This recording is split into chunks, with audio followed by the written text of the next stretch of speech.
All right, I'm very excited today to have an amazing guest. He's a very humble man, so I will give him a introduction that spares no expense. He is an author of he's an author of 47 books, over 675 scientific articles. His career is focused on analysis of the nature of human language and cognition and the application of this to the understanding and alleviation of human suffering. He is the developer of Relational Frame Theory, an account of human higher cognition, and has guided its extension to acceptance and commitment therapy, otherwise known as ACT, a popular evidence-based therapy or a form of psychotherapy that uses mindfulness, acceptance, and value-based methods. He is the he has been president of Division 25 of the APA, of the American Association of Applied and Preventive Psychology, the Association of Behavioral and Cognitive Therapies, and the Association of Contextual Behavioral Science.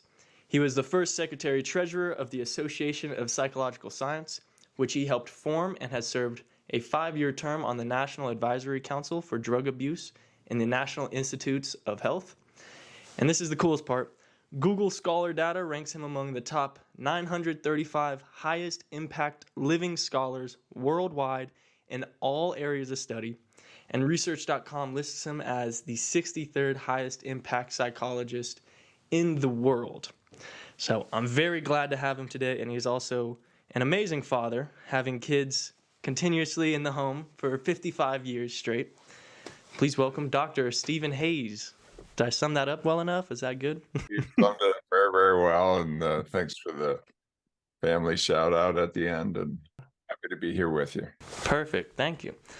So with that big introduction, because if he talks about his career, how would you sum it up? And I just gave the summary that's on your university page. How would you describe your career? Well, I've been trying to understand human suffering. I came out of a home, like many of us, with loving parents who were struggling really hard and having a hard time personally and also between them, and kind of wondered why, and a lot of psychologists got into the field that way. Early on, decided I wanted something that really touched not just the problems, but also the aspirations of people. My early psychology heroes were, people like Maslow. We're talking about peak experiences and things like that on the one hand.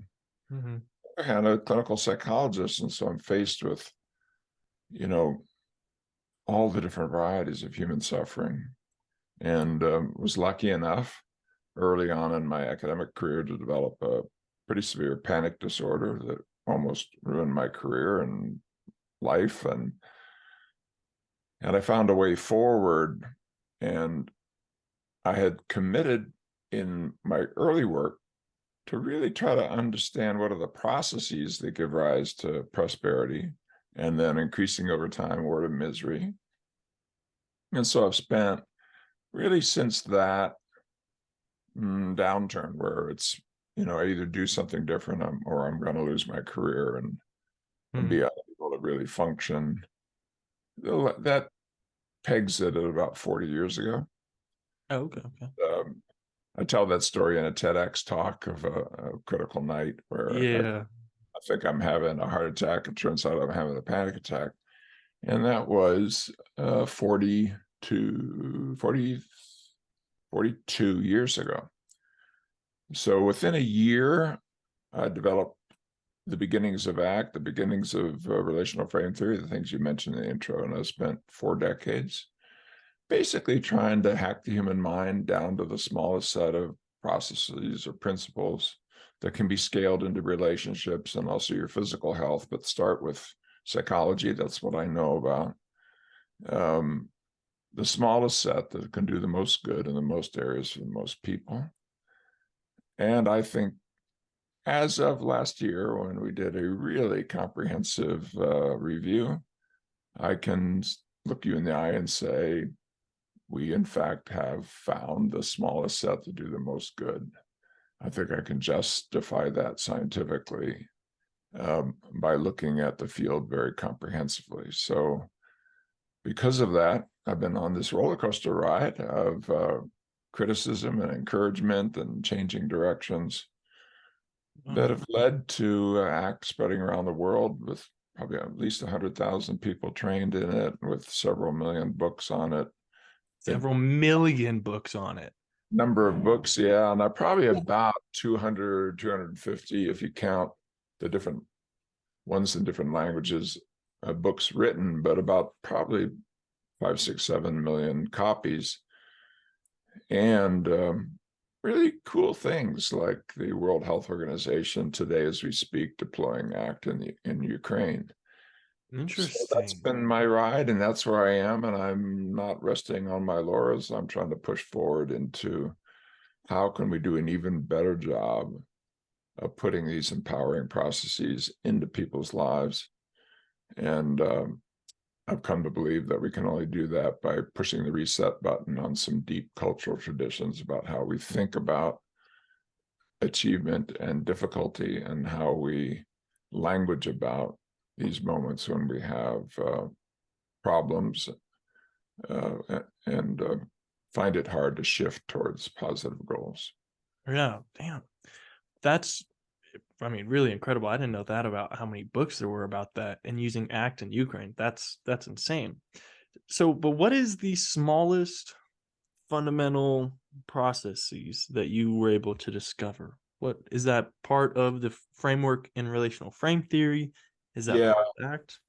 it really comes out of relational frame theory in the sense that if we didn't have human language and cognition, of course, we wouldn't be doing what we're doing right now. We wouldn't have had the ability to invent things where I don't know how far away you are, but it doesn't matter. You could be on the other side of the world and we could have the same conversation.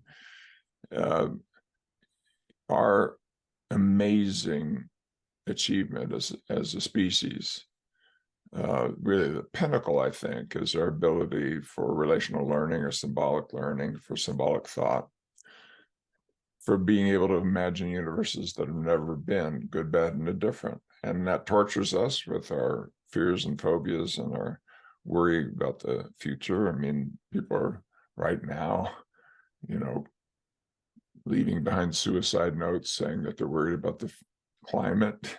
Yeah. Going to be like in 100 years, and can I bring children into this world and life's not worth living given what we've done to the planet?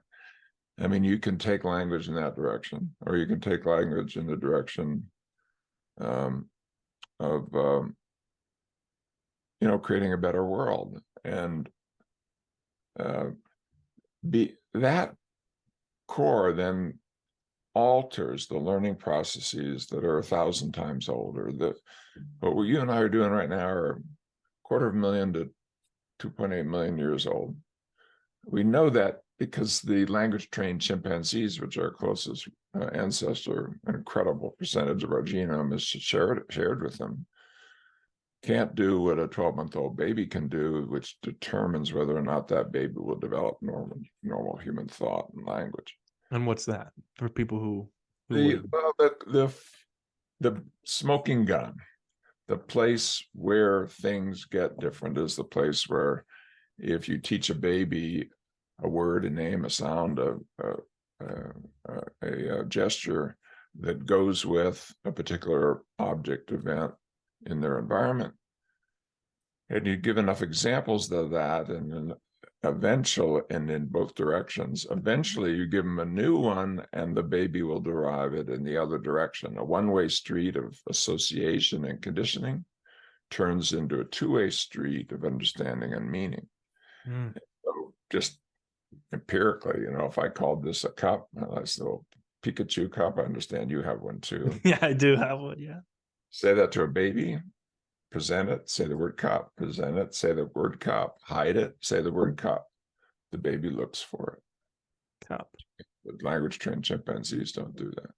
They have Interesting. to be trained when they hear cup to look for it. That's different. You didn't do that. Mm-hmm. Cup. You taught it Yeah. in one direction and you had a two-way street. Once you do that, you can do bigger and littler, better and worse, before and after. Over time, you not just from this is that to this is different than that. This is the opposite of that. This is better than that. This is before that. This is because of that, and on it goes. So when we think of unidirectional conditioning, where I'm conditioned, or my behavior is conditioned to call this cup, identify this as cup. but seeing it and saying cup or is not learned. It have to if we're learning this one direction of identifying what it is and saying it, we'd still have to learn from the other direction of saying Hearing, it and looking for it. hurrying it and oriented towards it. You actually, when you gave the example, I think you gave the same direction. Let's Yeah. say language change chimps, and let's say we'll do it with plastic chips because they worry about maybe chimps don't have language because they don't have the same vocal musculature, which we have an amazing control over our ability to make sounds. So let's just say when you see it, you learn to pick a particular plastic chip, the way that it was done in Sue Savage Rumbaugh and Dwayne Rumbaugh's big troop, shut down now, but just like here in Reno, the Washoe, the chimp with late Alan and Trixie Gardner. Mhm. There are different labs that tried to work this out, but let's just take the plastic chip one because it makes it easy. You see an object, you go pick the chip for it. Why? Because there's a board where you can put chips on there to explain things to your caregivers, as in the chimpanzee troop there in Atlanta. Well, the issue then is, suppose without training, you just then put the chip up. And if there was an array of things there, would the chimpanzee look towards even, or pick or touch the event that had been trained to put a chip up whenever you see it? See a cup, put up a chip. See a cup, put up a chip. Okay, put up the chip. What does the chimp do? Let's say you give it two objects. One is the object in the presence of which they always had to pick that chip and put it up on the board. One is another one that has another chip name. What does the chimp do? 50-50 probably then. Random choice. Random choice. Chimp says, I don't know how, basically says, I don't know what the hell you're talking about. Yeah. Just And so behaves. and so And this yeah. when that So study it's was done, because we anthropomorphize so easy, and I don't want to be critical about it, but with the late Alan and Trixie Gardner, if you go back, you can YouTube it and look at the Nova show, which is part of how the University of Nevada at Reno became a research-oriented university. Nova was this huge public broadcasting system science show. It's just very, very popular. yeah. Uh, and they come to look at Washoe and what Washoe knows. And to this day, there's all kinds of Washoe fans. And Washoe lived a long life, actually. Left Nevada, went to Central Washington with one of the students here who worked with Washoe. But you see this anthropomorphizing, and people have heart for it. So when the research team out of my tradition, the late Fergus Lowe and Neil Dugdale, went to Atlanta to test exactly what I just said, boy, the Rumbaughs were just certain that they would be able to do it. So they took Lana, the star of the troops, I mean, the very best of the troop of chimpanzees. Yeah. And the way Neil described it to me, when the data came back and it was chance responding, a pall set in. Like suddenly they went from welcome guest and, oh, it's wonderful and we're sure you're going to get it, to what you did, and criticizing the details of the methodology that have been agreed to. Mhm. I don't want to criticize Dwayne and Sue. They're wonderful scientists.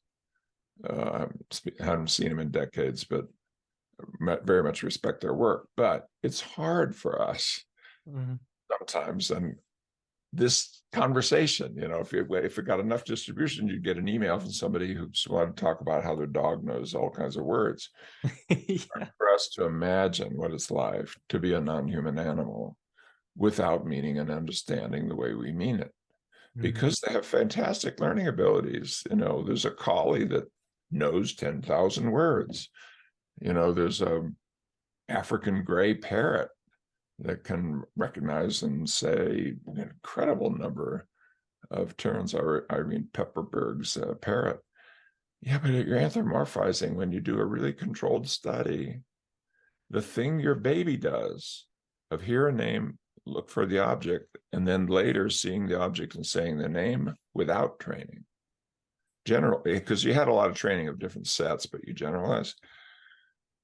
That's not ever been shown reliably and replicably in a single non-human animal. The closest is a sea lion that Schusterman showed, and he's dead now. And Rio, the sea lion, is dead now, and they never replicated it. And so there's not a single replicated procedure to do what your baby does. So But this is how we're different. This is how humans, if there's a one way how we're different than monkeys, this is it. this is it. Shit. And the effect of that is, back to your original question, why most people be interested? Why is it different? Well, let's just give you just naming alone, and maybe we'll give you also before and after and evaluation. So let's say you've learned a dime is bigger than a nickel. Mm-hmm. Well, a dime isn't bigger than a nickel, it's smaller.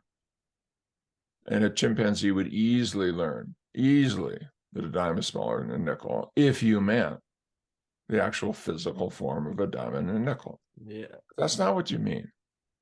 You mean, let's pretend, let's imagine, let's agree that a dime is bigger than a nickel. And when you do that, then you know which coin to pick to buy candy or whatever if you're 3 years old, when you're really learning things like this. That's arbitrary relation of comparison, which is necessary to say, which would be better in your future if you exercise or eat donuts every day? I mean, we're imagining futures because we can do it in this cognitive world, not in the physical world of a nickel being bigger than a dime. I'll add you one and more, which is before and after. It's a hard one to learn, or because of. I won't walk through how you'd learn it, but of course you could. Now think about what this would mean. Now let's do it with me as a person who has a panic disorder. If I did this, then I'd get that. If I did that, then I'd get this other one. That versus this other one is easy to weigh. For example, if I had a panic attack right here, right now in front of you, I wouldn't be able to speak well. If I weren't able to speak well, that might make me a fool of myself. If I didn't have a panic attack, maybe I'd be able to really show off and show how much I know, and that would be really much better. Okay. Well, I'll give an example of my early days when I'm just getting into ACT. I'd just given a talk and I'd kind of pushed through it to a couple hundred people, did okay. And now I had to go to talk to 3 nurses. About what? About my work, even about ACT. This is early on. Yeah. I was terrified. I took my first graduate student with me, still in the academy, Rob Zettel. And I took him with me basically as a safety signal because I was still a little afraid and I was still walking out of panic, just chasing me everywhere. And I'm talking to the 3 nurses and I get to the point where I almost can't talk. I'm so anxious. And I turn it over to Rob and say, you explain, like pretending as though that's because I'm the good mentor who includes his graduate students in his work. Yeah, but why were 3 nurses much, much, much bigger than hundreds of professionals? Yeah. Because if I can't talk in front of 3 nurses, that really means there's something wrong with me. I'm insane. I've lost it. I'm losing my mind. That makes no sense. It's irrational. It's crazy. You see? So we asked the question, how do these Where do these things come from? They come from our ability to be in the world in a way that changes how it functions. Can I answer your question now, having done a long riff? Getting close. I believe what I originally asked was, Yes, I've kept track of it. yeah, What are okay. those processes that make Those this base, big difference? And is it related to relational frame theory, where I've just given you the problem and here are the yeah. processes you learn? You need to learn to be more cognitively open, to allow your mind to give you all kinds of options and not be grab onto them, because Hmm. it'll give you everything, good, bad, and indifferent. You have a very creative organ inside your, in between your ears. Yeah. And you can imagine horrific futures or wonderful futures. And you do it all the time. And we do both all the time. Yeah, and even little kids, I always say it this way, know that if Goofy is on one shoulder with horns and Goofy is on the other shoulder with a halo, Yeah.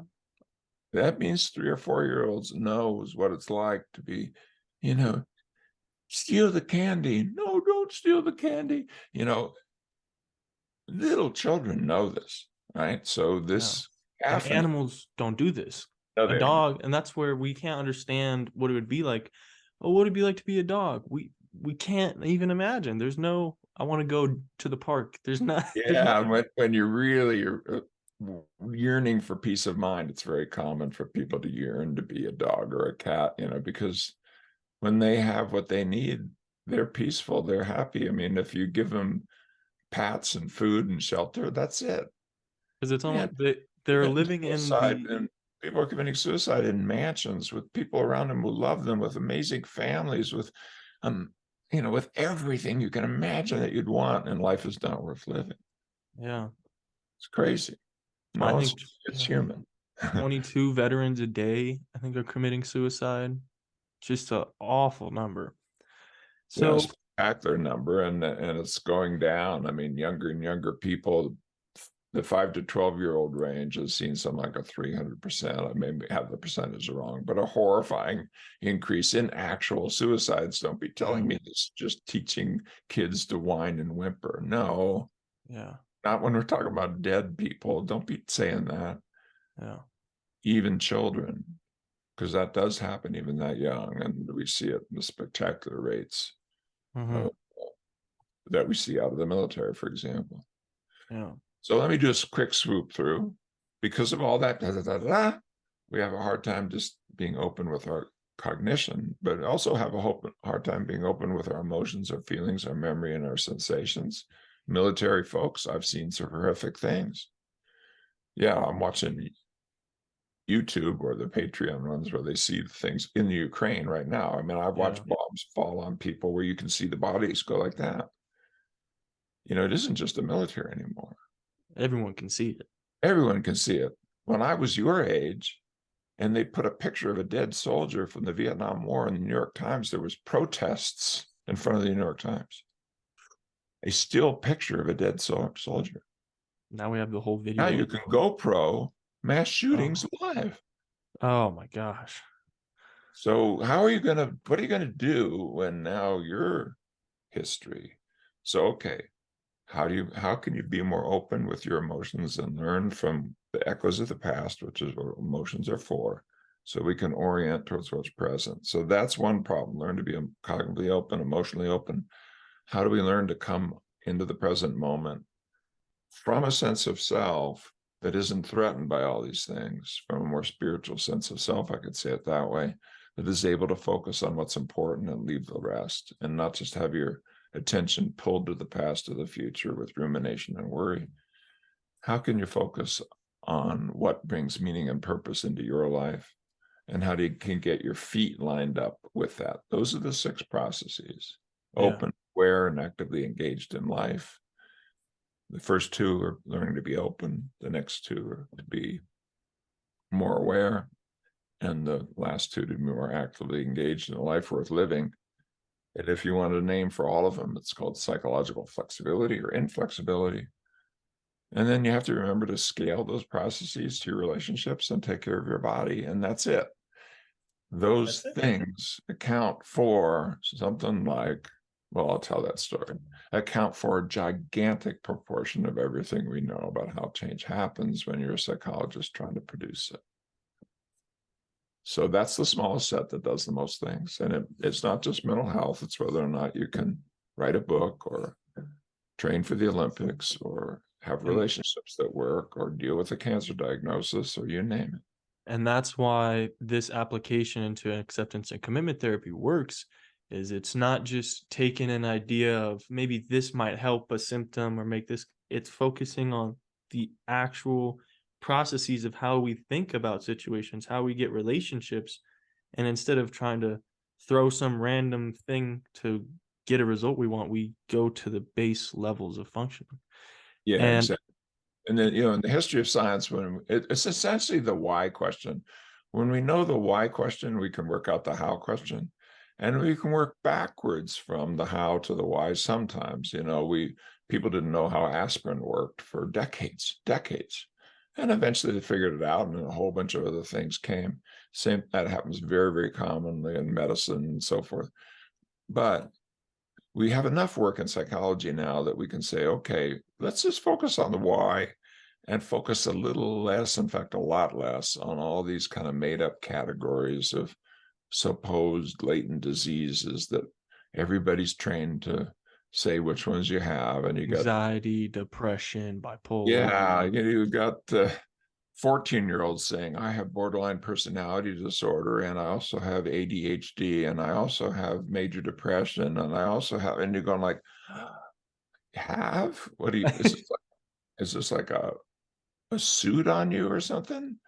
These things are not known to be actual processes. They're ways to help get to what the processes are. And 40 years in, with all of this labeling and psychiatric diagnosis, there's not one single example of a syndrome, which is just description given a label, turning into a disease, which is answering the why question. But we do have a lot of answers to the why questions of what are the processes of change that empower or disempower people. So I want to push the reset button and move from, what is the room you're supposed to walk into with a label on and then close the door, to what are the skills you need to learn today that will help you today and tomorrow in having a life worth living. And this is why it's down with the DSM-5 and just focus on the individual processes that help, regardless of what it is, whatever their description of what the, not even ailment, but just the description of their behavior that we think is, most likely is problematic. And then we just focus on Exactly right. And down to the DSM doesn't work as a strategy until you have a replacement. And That's, we believe now that we have a replacement. and what's that? That's what I'm just now retired from the university as of a couple of months ago. But I and my colleagues around the world that's what I'm focused on. That's what I'll spend the rest of my day here after my conversation with you doing, is Oh, how do we create that empirical, evidence-based, proven replacement and put it into people's lives? And I think I know what we need to do. We have data showing, I think, what we need to do. It's early enough that I can't say it with a huge amount of certainty that we can actually replace the DSM. I can say with certainty that the DSM has been a failure, and it's not me saying that. It's academic psychiatry and the people who even created it. It's the federal government and the people who fund the studies. We know it's a failure. What we don't know is how to proceed. And I think it's going to be a hard journey because the DSM is a reflection of a 150-year-old journey into understanding the trajectories of people by understanding the categories they belong to. That's false. It was wrong. It was driven by a horrific set of prejudices. I can tell that story. yeah. And it's at everybody's kitchen table. And it's been corrosive to human happiness and to what we can do as human beings. Yeah. Okay. So could we get a little bit of a glimpse of what the replacement looks like or might look like? Yeah. What the replacement might look like is over the last 3 hours, let me just ask you 10 questions about what you just did. Did you find places to express your emotions? Did you did you do anything that put you in contact with people who support you? Did you do anything that reflects your yearning for um, a values-based contribution to the world? Did you? Okay, so let's say I did that, Yeah. and I asked maybe 18 questions organized around what? The psychological flexibility model, its social extension, and taking care of your body. Mhm. But I also ask you, and let's say the particular goals that you have that are positive and problems that you have that are negative, that so the things that you yearn to get rid of or to acquire, like I want to have um, relationships that work, and I don't want to have this entanglement, the sadness that puts me staying home and in a room waiting for it to go away. Mhm. And I'll follow you around and I'll ask you that set of questions 3 times a day for a month. We now have statistical models. We're inventing them literally because this is so new, but they're very easy to do. You take the stats that already exist that are mostly based, if you took a stat course, you know that bell curve comes from variability between people. Mhm. You do something that shifts that variability, that bell curve treatment, for example, pre and post. It shifts the central tendency, the mean, the median, whatever central. Given the amount of variability, standard deviation, if you know anything about stats. And because of that, you create a little rubber ruler based on how much differences there are between people to say, it made a significant difference. This is proven. Instead, we take the stats and we turn it this way, and we look within your life over time. Mhm. When are you moving up and when are you moving down? You'd think everybody would know just by watching, and they do, but the mind doesn't allow them to see it in a way that you could see it by stepping back and just turning it into numbers. I can tell that story. But now we've done that, and we can use machine learning, AI type things within the person over time. We can use, pretty classical statistics. We can create networks, and I can come to the person and say, here's what's going on. When you do these things, your life starts lifting up. When you do those things, your life starts squeezing down. And in the whole network here, it looks like this particular thing is really, really important. For example, just for you, it's really important that you find places where it's safe to talk about what you're feeling. Mm. If you're not doing that, a cascade starts happening. I can show you what happens right here. Look at this image. Based on your numbers. I'm not making it up. This is not like, oh, you fit in this category. No, this is you now being modeled where you are the focus of the data analytic tools. And for another person, it may be, hey, that thing that you want to do and then you don't because you procrastinate and you don't because you procrastinate. This is because right in here is a place where you start worrying about the future and you kind of freeze in place. And when you do, you start avoiding. Mhm. And we see it not just over here, we see it here, we see it here, like you avoided, doing the homework. You avoided calling the dentist. We see Mhm. it right in your data. What did you do on Monday 2 weeks ago? Let me walk you through it. Oh yeah, I avoided calling my dad and saying I was really disappointed in what he did with me. So we end up with a diagnosis that's as specific as you as a person, but Mhm. yet is coherent with regard to the processes of change that we know about, and that allow us to say, when we've done our analytic work, we can put it into like a network that predicts, Yeah.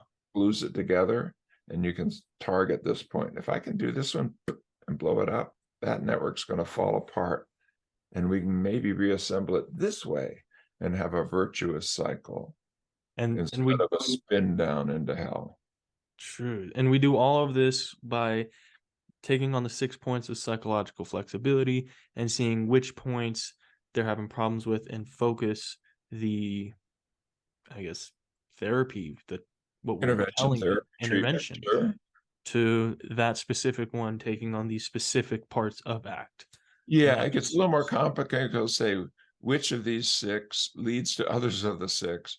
How does it sort of fit together into a network? It becomes self-amplifying. And I have to add 2 more to the 6, which is, or actually more than that, but in domains, don't forget that you're a social being. We're the social primates. What about relationships? And don't forget that you have a body. And if you don't take care of it with diet, sleep, and exercise, you're going to be in trouble. So yeah, it's really 8 things we need to track, and probably more than that, but we can get it small. We can small enough. And that is like it's like personalized medicine, if you would need to think about it that way. A lot of people know if you get a cancer diagnosis, you probably don't want one size fits all diagnosis. You better go to a specialty medical center that can tell you which of the various treatments is more likely to work for you, because there's dozens of them and they target different mechanisms.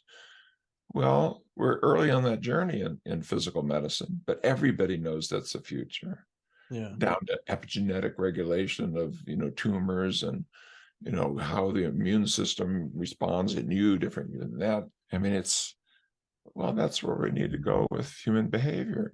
so And we're now ready to do it. yeah, We have enough data. It's not God's gift. It's not like psychological flexibility is the final answer, but it's the smallest set that does the most things. And I can prove that to the scientific community. I could explain it to you in a couple of minutes as to why I can say that. And then we got to learn how best to target. Now that I see this little sequence, for you, it might be emotional openness. For somebody else, it's values right now. mhm. As that opens up, it'll change. You don't go to the dentist once in your life. You don't have a life coach or an athletic coach if you have aspirations physically for one session. Yeah, You also don't do it for 10 sessions and stop. You have, if you're on an athletic journey, you have to sometimes consult different coaches for different purposes, etc. That's the way it needs to be done in mental and behavioral health and social wellness. And that's a completely different imagination. But right now, it's very plausible, because after COVID, everybody knows it's not just the 1 out of 5 who have a mental disorder, it's the 5 out of 5 who need mental resilience. And so yes, you yes, can't do that with 50-minute hours from $250 professionals. We can't afford it. There's not enough of them. mhm. Using modern technology and with science that is focused on the goal, we can do it. And so I'm just a month ago released an app, and within 2 weeks, a second app that goes together that helps deliver on this mission. I've been telling you why apps, because in combination with real human care, and it's meant to do that, I think we can reach not just the people who can afford to pay a high priced therapist $250 an hour or even more, but everybody. I think we can do that. So the transition for not even just mental health care with people who are currently struggling, but just general overall mental fortitude. It's like just general psychological flexibility for everyone. Instead of taking the approach of, this one box of, oh, you're depressed, well, either throw this pill or this specific therapy that we do for everyone with depression, and instead take a look at their whole life and everything integrated. And it's just a way more gestalt, but also like specific to the individual. It's, Yeah, exactly. And here's the wonderful message to people. Because we've been on a journey, you asked them, what was your journey about? To try to get to the smallest set to do the most things. miraculously, luckily, we've arrived at a place where we know that the things that prevent trauma are some of the same things we're talking about here. The things that empower people to be high performers are some of the same things we're talking about that right now. Yeah. And the reason why people are it's in Ukraine right now is the World Health Organization showed with South Sudanese refugees who had escaped to Uganda from a war in the South Sudan with nothing but their lives, having been raped and whacked at with machetes on the way, and they're literally seeing their family members killed in front of their eyes, and they made it. They got out of the war. They made it. Not all of them have a mental health disorder yet.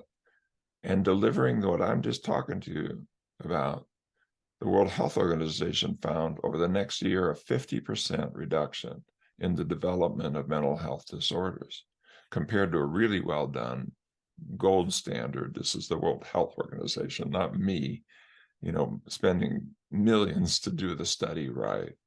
A really good support package that was not driven by this. So we know we can prevent, we know we can intervene, we know it can deflect the trajectories, not just on mental health, but on behavioral health, stepping up to all the physical challenges you're going to have in your life, diet, sleep, and exercise, getting to the gym, but also dealing with challenges when you get that cancer diagnosis and you have to go through that process, but also social wellness and dealing with prejudice and stigma enacted on you, but also in your heart. You can easily find prejudice things showing up inside you. What are you going to do about that? You can find racism, sexism, and all the isms inside you. And if you're not lying to yourself, what are you going to do about that? Well, we need to come into the modern world and give people tools that when you apply it to one problem, with a little bit of modification, you can apply it to the next problem. Yeah. We don't have time to do this one little micro problem at a time. People can't be in therapy 24/7.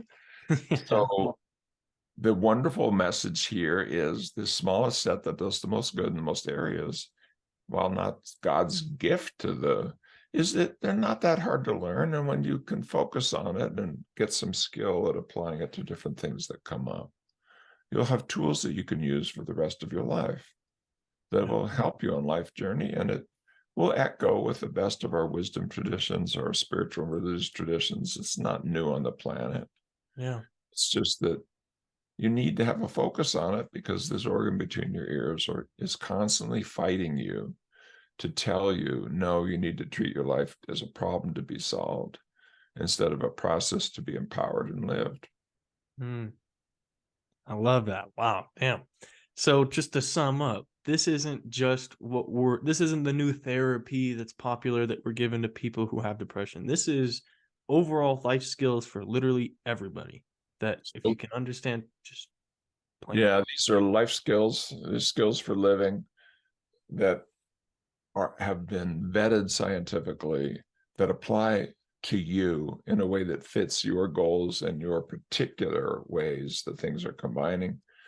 And to me, that's a kind of diagnosis that is worth far more than what is this category you're supposed to go into. Like, I'd have ADHD. Yeah, when there's more than 100,000 ways of going into some of these categories. Yeah. When you do something like major depression, the last really big trial, I don't think there'll be another one because the federal government is fed up with spending the tens of millions of dollars you need to do it. But the so-called STAR-D trial, out of 3,700 people, almost 50% had combinations that only applied to 5 other people. There were more than 1,100 or almost 1,100 combinations with 3,700 people of these signs and symptoms. That's not a diagnostic system. Yeah. That's like throwing everybody into a barrel and putting a label on it and acting just because you have at least one thing somewhere on this long list that's shared. Not with all of them, but just a few of them, because you'll do things like 5 out of 9 things. It's 50% plus 1, but it turns out these things are so broad. It's not the way we're going to dig down to what really matters. And we've created another alternative over the last 40 years. And now I'm ready, and and not just me, a whole crew around the world, deploy it in a way that's not just about ACT. ACT is the first example of it, but is about how to empower human lives with mental resilience training that really lands with what they need. And really, that's when I think about mental resilience, I also think of not necessarily emotional control, but the ability to not be controlled by emotions, which is at the heart, like the heart of my book. If we're going to make a transition a little bit, Yeah, uh, in my book, I talk about behaving as us right behind me. yeah. I talk about disagreements, division in politics. We hear Yeah, something, we get our emotions triggered, right? That's the big colloquial phrase. I'm triggered, right? I hear you say something I disagree with, I get emotional, and then I just lose my temper, my cool, my shiz, right? And there's so many videos online of people who are protesters right next to each other, angry, looking at each other, and just start to become violent because of a difference in opinion. And I see a lot of ACT things yeah, from this that would shed wonderful light and resolution onto a lot of these, what I would say is kind of emotional flare-ups in yeah. politics.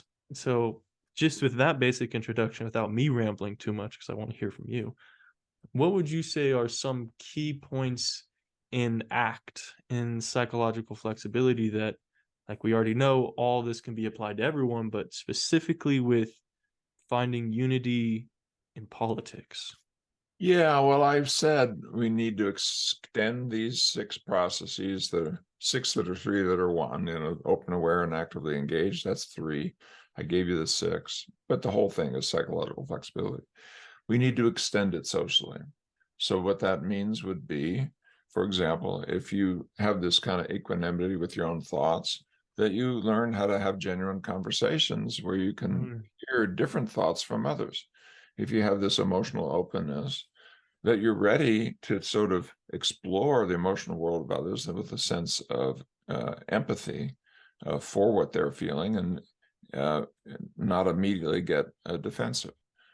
Uh, this more, we didn't talk about it a lot, but this sort of witnessing, noticing, more spiritual sense of self that allows you to attend to what's important in the moment instead of automatically going off into the, you know, relived past or the feared future, would mean being able to take the perspective of others, go behind their eyes to connect in consciousness with them, and together attend to what might be most important. And you'll probably find in that process what's most important between the two of you is the values that people have. And often, when you create a little bit of flexibility on these first 4, you'll find shared values. That person that you want to yell at, that Trump supporter, that Biden supporter, that person on this side or that of the Arab-Israeli conflict, or so on, have shared values with you. And their expression of it is very different. Their views of it are very different. But when you take their perspective and find that, it softens, and can then come into the committed actions we need to take together in community that would pursue those shared values, which is, you're going to be found in cooperation and in a joint journey, that there's a place where our interests overlap. What we've done through the media, through especially not just television and all that, no. What happened with the computer age is that large companies learned that they could get more eyeballs per minute focused on division and anger and fear and resentment.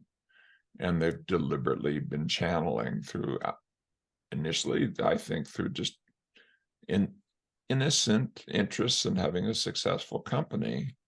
They've stumbled into algorithms that are ways of manipulating the processes I just talked about to create socially, psychologically inflexible communities. mm, And we've divided not just into 2, but the 2s will divide and divide and divide. You see it Look Yeah. left or right, you're going to find divisions. Look across. It isn't, you can't even think left or right because it's a multidimensional space. Yeah. So to the human beings listening, yeah, there's something kind of cool about, this kind of self-righteous anger. There's also something cool about biting on a molar when it's coming in, but you keep doing it, it's going to bleed. And boy, are we seeing the bleeding phase now, as we see around the world, the tendency towards authoritarianism. We've lived through the horror of that gang. Mm-hmm. I had relatives who died in ovens because of that. Yeah. Of course we could go there again in a different form. It wouldn't be just that form, but in the history of humanity, we know what happens when we go there. Mm-hmm. But that doesn't mean that, democracy will save us. We have to learn how to rethink our modern world because we're no going back to a world in which, people could look with horror at a black and white picture of a soldier lying on the ground in Vietnam. We're in the world where you can go pro mass shootings. And we're desensitized to Three-year-old, it. your Yeah. 3-year-old can see it. Okay, so if you don't create modern minds for that world, and I understand people who are wanting to just go off back to the land. I lived through that too. I'm a hippie enough to remember the first back to the land thing when the people escaped from the summer of love, which soon became the summers of horror, is you had to step over dog poop and needles when the guy passed out on the sidewalk. That only took 2 years. Mm-hmm. Summer of love to that image where wasn't safe to go to the Haight-Ashbury. You know, we can easily create these kinds of horrors in the attempt to try to, what is run away? But no, don't run away. Mm-hmm. Show up, own up, and deal with climate change, deal with immigration, deal with these political divisions. But you're going to have to find a way now to do it in a way that fits the modern world where, the 3 most toxic processes for people who had to pick all of these kinds of things, is your ability to compare yourself to others, to be judging yourself and others, and to be exposed to horror and pain. Mm-hmm. Camera will force you in contact with pain. It will force you into some perspective of others, the crying tears of the Syrian mother finding her bloated boy on the beach of Italy as they fell out of the boat trying to escape the war, to go back to something that we all saw about 5 years ago, if you'd happen to see it. That gives you a false form of perspective taking. It's forced on you by the camera. A false form of empathy, but it's not really empathy. It's the emotion that happens when the camera gives you that. But what it doesn't give you the mental flexibility to not run away when it's hard, Yeah. to be open even to the emotions. And when we saw people standing in front of school buses of 4 and 5-year-old children screaming, "Get out," in deserts of Arizona just a few years ago, what you're seeing is adults who don't know how to open up to that emotional level and to come together in community and figure out what we're going to do about immigration, or what we're going to do about economic disparities or climate change or war and so on. So I'm an optimist, but I think we need to learn how to put these processes into our world, into our hearts and our heads and our hands. And if you don't, we're going to reap the wind, because this change is happening so fast. And the very tools that allowed us to divide so fast are being put on AI steroids as we speak. Yeah. And this is why I I have love, no idea how bad it can get from here. yeah. And It's this is just where, about opening eyeballs. and this is where I love that you kept the focus on ACT and not down with the machine. Let's just get rid of social media companies. Is we're taking the responsibility to the individual, which is at the heart of what I try to do with my book. It's not blame, blame, blame. Sure, we can notice it, but at the end of the day, what do we do? How do we act to at least have an ability to change what we see if it really is the problem of somewhere else or not. How do we conduct ourselves to, be the change that we want to see in the world?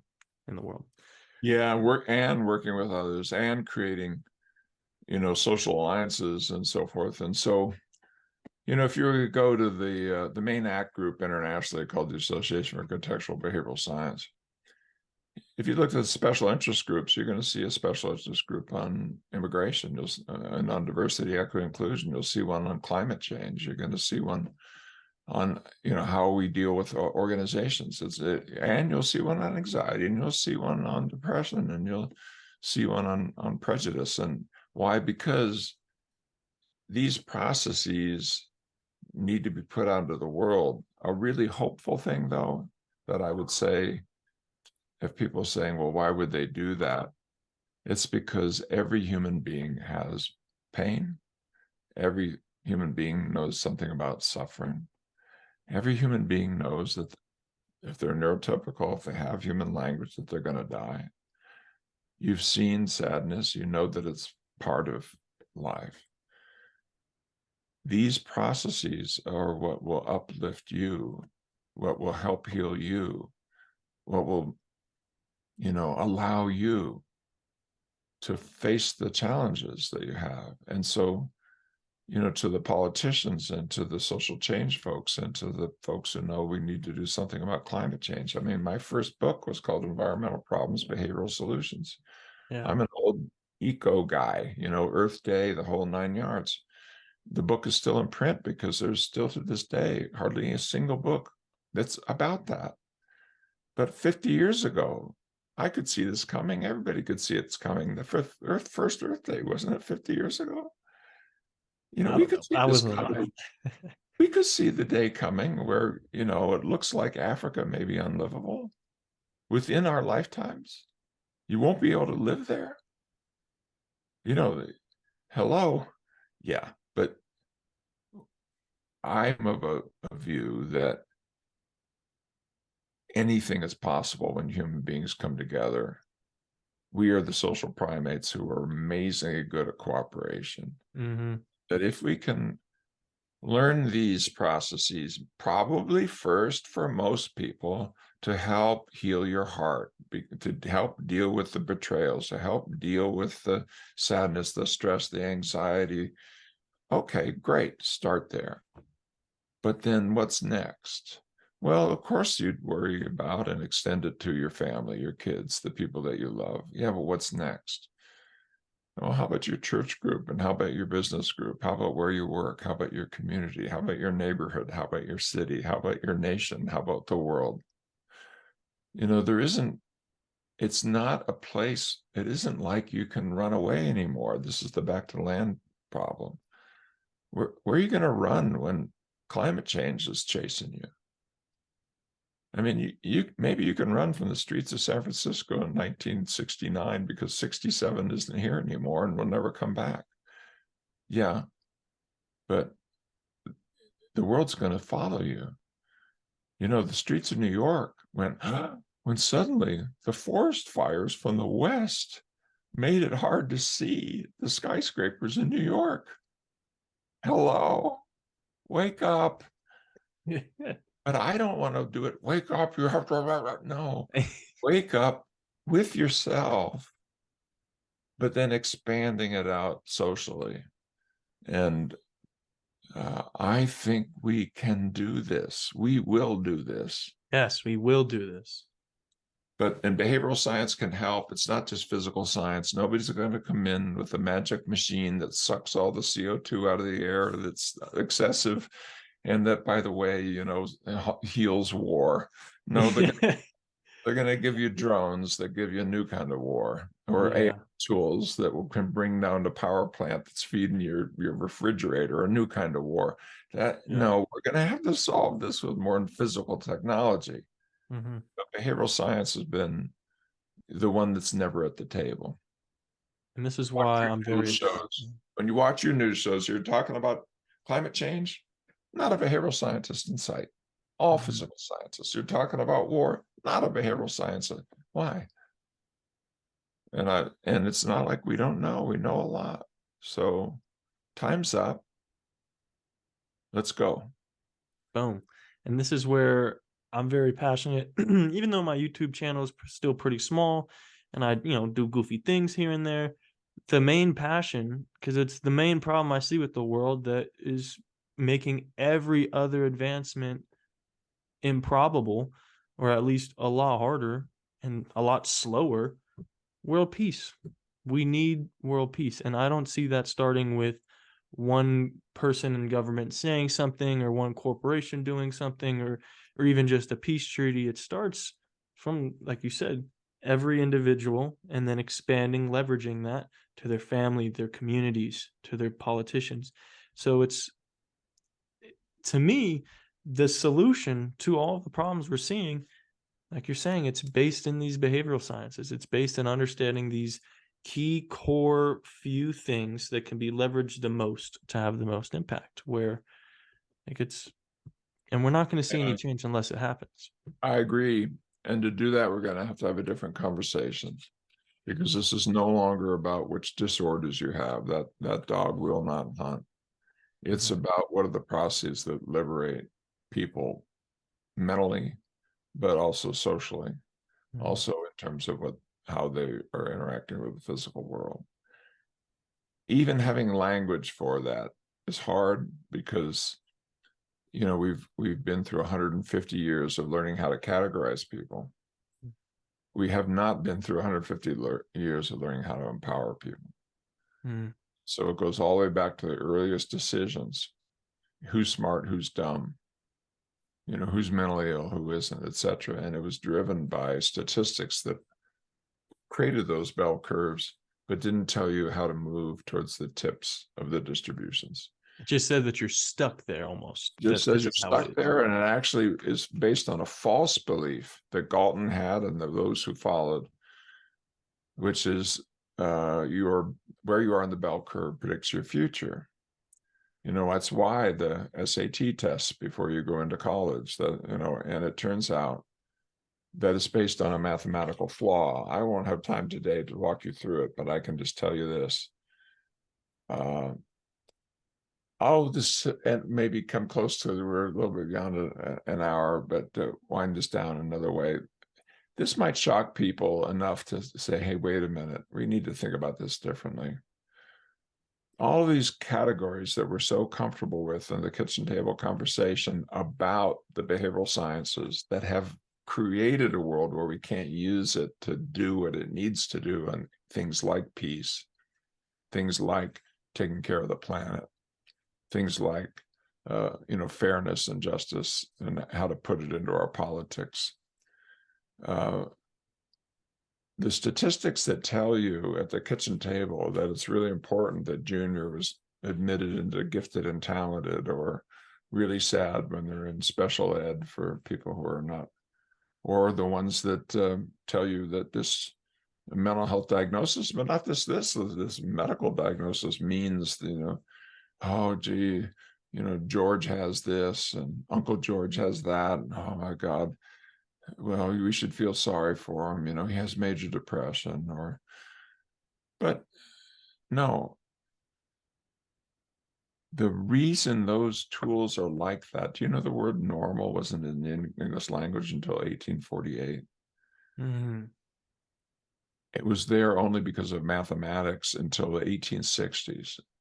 And then it came in for a different purpose. It came in from the early stats that said being on the tips of the distribution are great, because you're on the right tip, because it predicts your future. That's Galton. He invented the standard deviation. He didn't invent the bell curve, but he showed how it worked. And the statisticians that followed built that out into a world where, when you knew what was different between people, you could project their future. Which is not the case.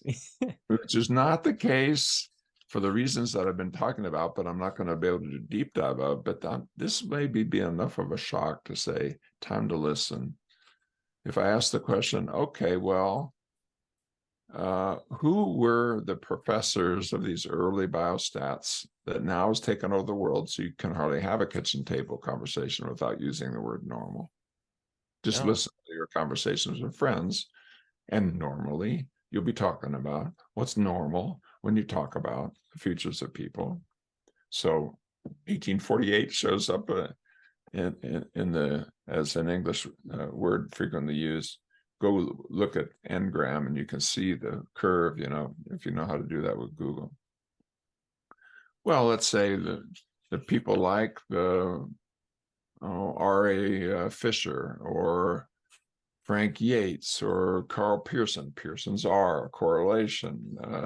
Fisher's Z, the way of looking at another way of looking at data, the Yates correction of chi-square. If you've ever taken a stat class, you hear all these names of these early biostatisticians who taught us how to think about normal and use it to predict our futures. What were they professors of? I have no idea. You'd think statistics or mathematics, right? Right. Makes sense to me. No, they're professors of eugenics.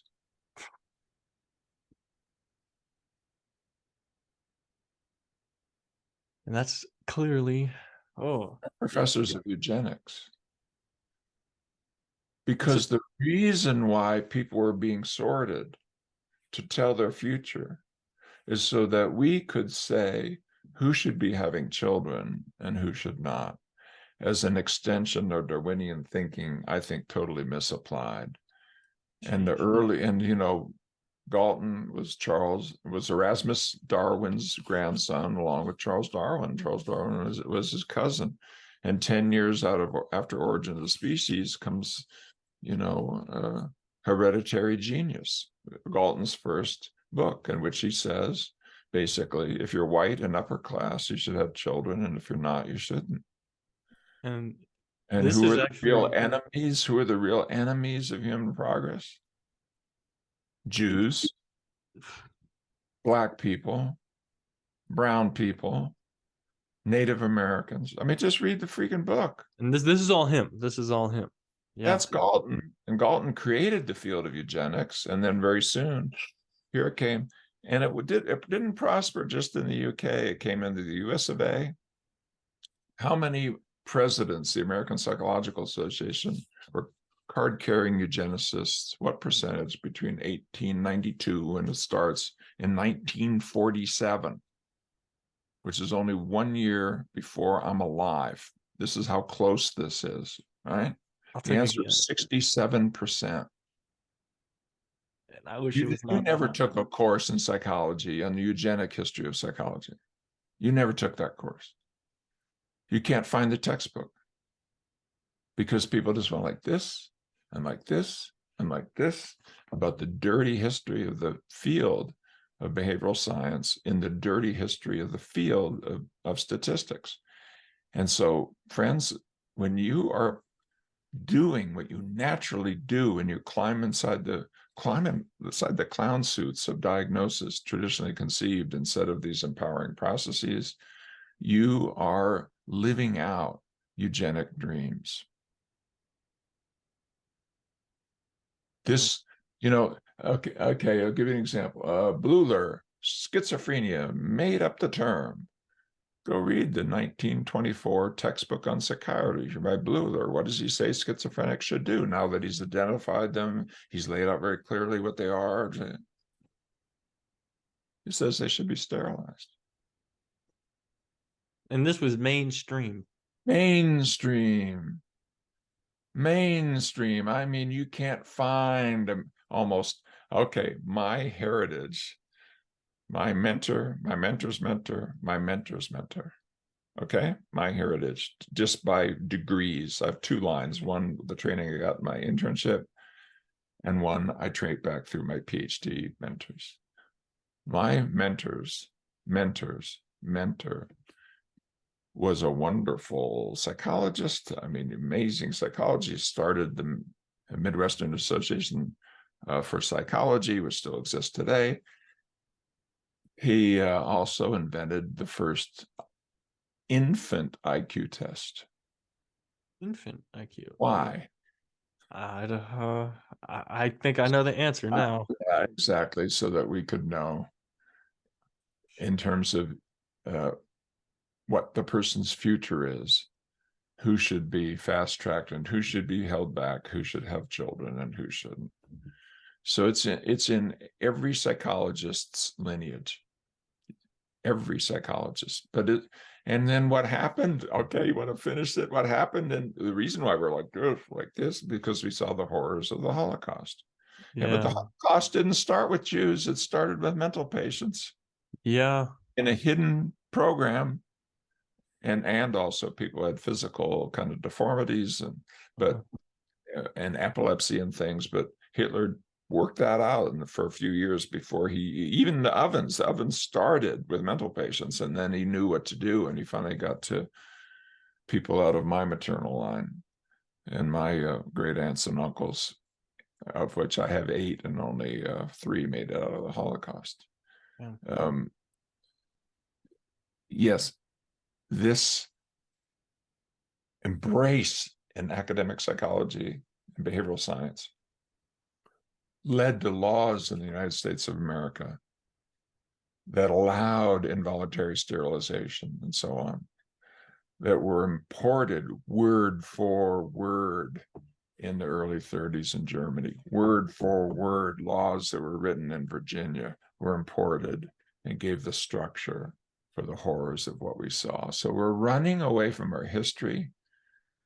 And I'm coming to the end here of the conversation with something that, yes, of course we could explore, but there's a reason why we need to start thinking about behavioral science in a radically different way. We need to actually create a way that we can talk about it so that it can be scaled into peace studies and so forth. And it's not what disorder you have. That began with an effort to sort people. It has to begin with what empowers us to be better. Angels of our better nature, as somebody said. You're not going to get to peace or deal with climate change or deal with all these challenges, or frankly, deal with your own mental challenges with more application of the poisonous ideas of the eugenicists turned into the statistical ideas that has so captured the world for 150 years. You can't even have a conversation over dinner without bowing to eugenicists and not know it. And exactly, and nobody even knows it. Damn. They don't know it. And then you're surprised at the outcomes. We already saw the outcomes. We're seeing them again. So it's a big agenda, but it's not impossible. We can do it. Yes. And we're going to learn how to put empowering processes into people's lives. We are learning how to do that. It's just we need us as human beings to say enough is enough and focus on what works, and scale that into the social challenges that we face. And I think that's what you're trying to do with it. But your book, and why I agreed to come and talk to you, even if your audience is very small. Yes, sir. I thought it was a great way to start my day, Kenneth. So beautiful. And I really appreciate it. And I'm going to be working all day making the shorts for this to make these videos very popular, because that's how I see it. There's one way that I see how to actually get the message to people, and it's the same thing that we already went over that is used to our disadvantage. But just like everything in psychological flexibility or inflexibility, it's that double-edged sword where it's just knowing how it operates, how the functions of it are, to then play on how you want the results to be and not get trapped by it. So, well, boom. I love this. Thank you for wrapping it up like that. And I'll let you get going with your day. But this was great. Do you have any final 1-sentence words you want to leave the audience with? No, well, I guess if people want to follow my work, just go to stephenchayes.com, say, yes, please send it to me, and I'll send you my newsletter. I don't spam people. It's a one-click opt-out if you ever get uncomfortable with it or feel as though it's not helpful to you. But I'd also just, as a passing kind of thing, say, open your eyes wide, look around, and look for what are these healthy emotional regulation skills, et cetera, cognitive skills that empower. You're going to find a lot of free supports out there on YouTube and so forth. That's part of the amazing positive side of the Yeah. things that the algorithms have taken us in a negative direction, your personal values-based journey can take this positive direction.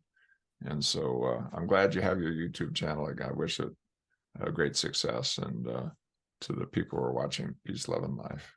Peace, love, and life. Well, thank you, and we'll wrap it up there. Thank you.